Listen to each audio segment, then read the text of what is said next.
Austerity does not mean you should grow dried up without any feelings. Be happy and make others happy. Be humorous, but let your humor create happiness in others. Be pleasant, and your pleasant attitude, let it create hope in others.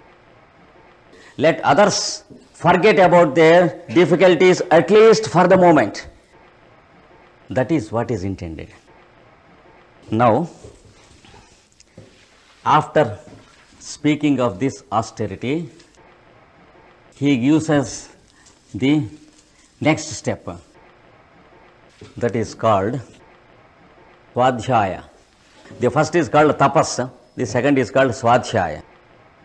That means the habit of reading a scripture daily.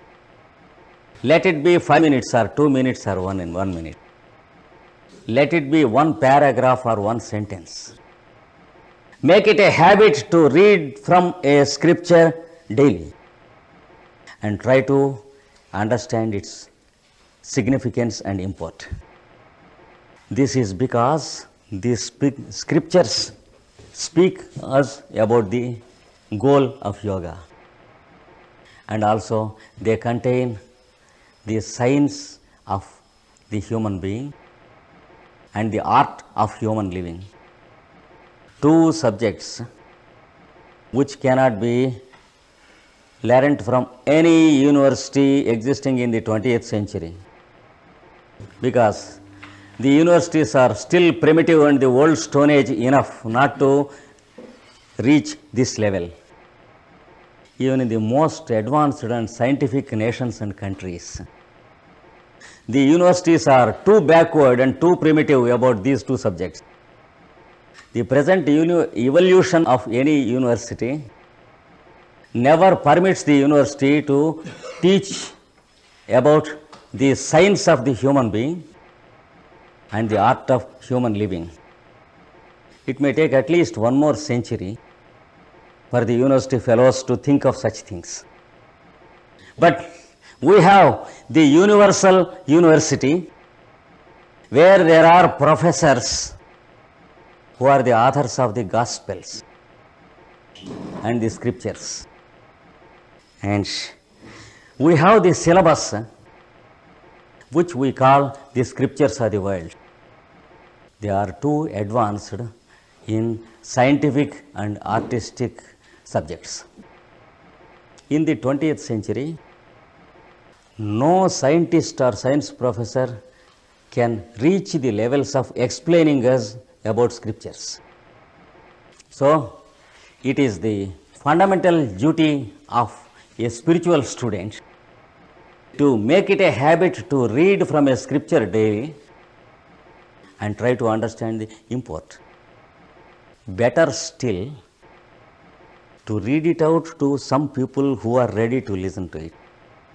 Or if some people who are experts are reading it out, go and make an attendance. This is the second compulsory item to be practiced. The third is called the total surrender, which described previously. That is, and making a total surrender of yourself to the Lord who is uttering. Now, he leads us to the 8 steps of yoga practice and explains each of it separately. The first one is called regulation. That is the process of regulating your activity. It is called yama in Sanskrit. It includes the following items. Here we have already narrated what is called tapas, that is austerity, and then an attitude of harmlessness.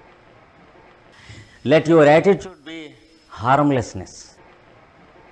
Let there be no critical discussion about the possibility of living with harmlessness.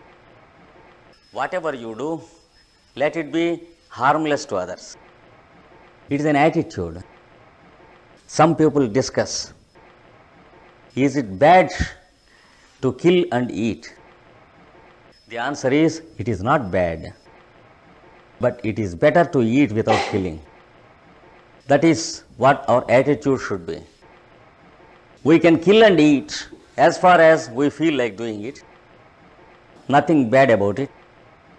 But it is always better to eat without killing. Let it be an animal or a plant. You can eat from a plant without killing the plant. You can eat from an animal without killing the animal. It is left to our choice. So, a critical discussion will lead us into a desert of nothingness. So, your attitude should be harmlessness. When you speak, you let it be harmless. And when you make remarks in the absence of others, let the remarks help those people if they reach those people concerned. If you do something, let it be helpful to someone. Like that, it is called an attitude of harmlessness that you are expected to practice.